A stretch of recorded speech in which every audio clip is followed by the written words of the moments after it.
सन 1905 की बात है। शिकागो के मेडिकल कॉलेज का वह शांत कमरा, जहां हमेशा किताबों की खुशबू और दवाओं की हल्की सी महक रहती थी, आज कुछ अलग ही महसूस कर रहा था। बाहर गर्मियों की धूप थी, लेकिन भीतर एक अद्भुत आत्मीयता का वातावरण था। Doctor Margaret Lucy Tyler, doctor J T Kent की प्रतिभाशाली छात्रा, अपने गुरु के सामने बैठी थी। वे दोनों किसी जटिल केस पर चर्चा कर रहे थे। रोगी के लक्षण, मानसिक स्थिति और उपयुक्त औषधि का चयन। बात चल ही रही थी कि टायलर के चेहरे पर हल्की सी मुस्कान आ गई। डॉक्टर केंट हैरानी से, मार्गरेट, आज तुम कुछ ज्यादा ही प्रसन्न लग रही हो। कोई खास बात? टायलर, हाँ सर, आज भारत में एक विशेष त्योहार है, रक्षाबंधन। यह भाई बहन के स्नेह का पर्व है। बहन अपने भाई की कलाई पर एक धागा बांधती है और भाई उसकी रक्षा का वचन देता है। केंट ने अपनी गहरी, सोच भरी आंखों से देखा, लेकिन तुम्हारे तो भाई इंग्लैंड में हैं और यहां।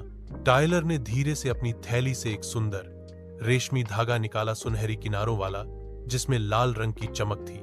सर, मैं समझती हूं कि भाई सिर्फ जन्म से नहीं होते। जीवन में जो आपका मार्गदर्शन करे, आपकी रक्षा करे और सही राह दिखाए, वह भी भाई हो सकता है।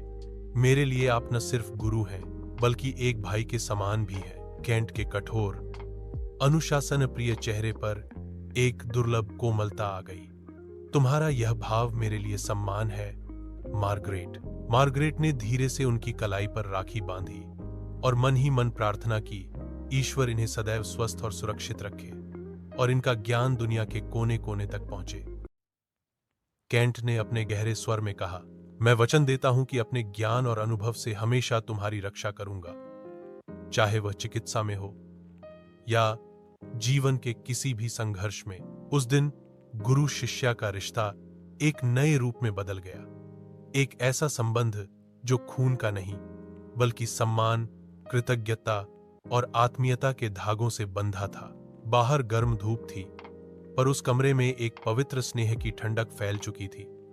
और केंट की कलाई पर बंधा वह लाल सुनहरा धागा सिर्फ एक त्योहार का प्रतीक नहीं, बल्कि एक अटूट बंधन का प्रमाण बन गया। डॉक्टर केंट की कलाई पर राखी बौंध चुकी थी। कमरे में किताबों के पन्नों की हल्की सरसराहट, दवाओं की कांच की शीशियों की धीमी धीमी खनक और इस भावनात्मक क्षण की गहराई, तीनों मिलकर एक अलग ही माहौल बना रहे थे। केंट ने धीरे से अपनी कलाई को देखा, फिर मार्गरेट की आंखों में देखा और बोले, मार्गरेट, यह जो धागा तुमने बांधा है, यह केवल सुरक्षा का वचन नहीं है, यह मुझे होम्योपैथी की एक गहरी सीख याद दिलाता है। मार्गरेट आश्चर्य से, कौन सी सीख सर?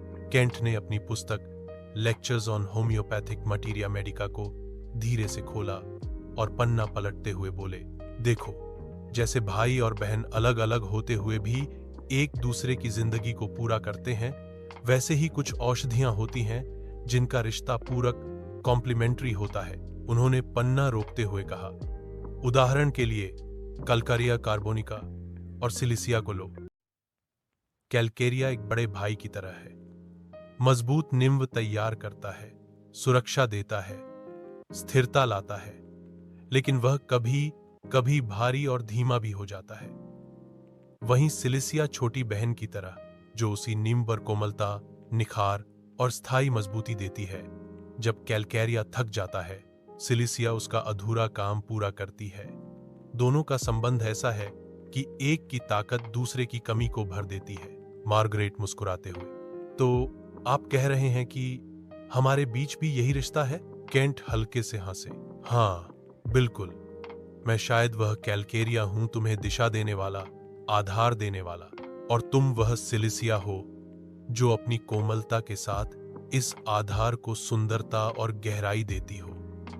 तुम्हारा ज्ञान और तुम्हारी संवेदनशीलता उस दिशा को और मूल्यवान बनाते हैं। मार्गरेट के होंठों पर मुस्कान थी, लेकिन आंखों में चमकते आंसू थे। सर, आज इस राखी में मुझे केवल भाई का स्नेह ही नहीं, बल्कि एक चिकित्सकीय शिक्षा भी मिल गई। केंट ने गंभीरता से कहा, याद रखो मार्गरेट, जैसे इन रेमेडीज का रिश्ता समय, परिस्थिति और रोग की अवस्था के अनुसार फलता फूलता है, वैसे ही मानवीय रिश्ते भी तब सबसे सुंदर बनते हैं जब वे एक दूसरे की ताकत को पहचानते और कमजोरियों को ढकते हैं। बाहर से एक हल्की ठंडी हवा का झोंका आया।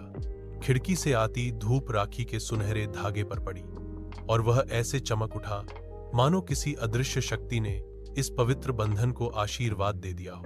उस क्षण गुरु और शिष्या का रिश्ता केवल शिक्षा और सीख तक सीमित नहीं रहा, वह एक अटूट, पूरक और जीवन भर चलने वाला बंधन बन गया। ठीक वैसे ही जैसे कलकारिया कार्बोनिका और सिलिसिया का रिश्ता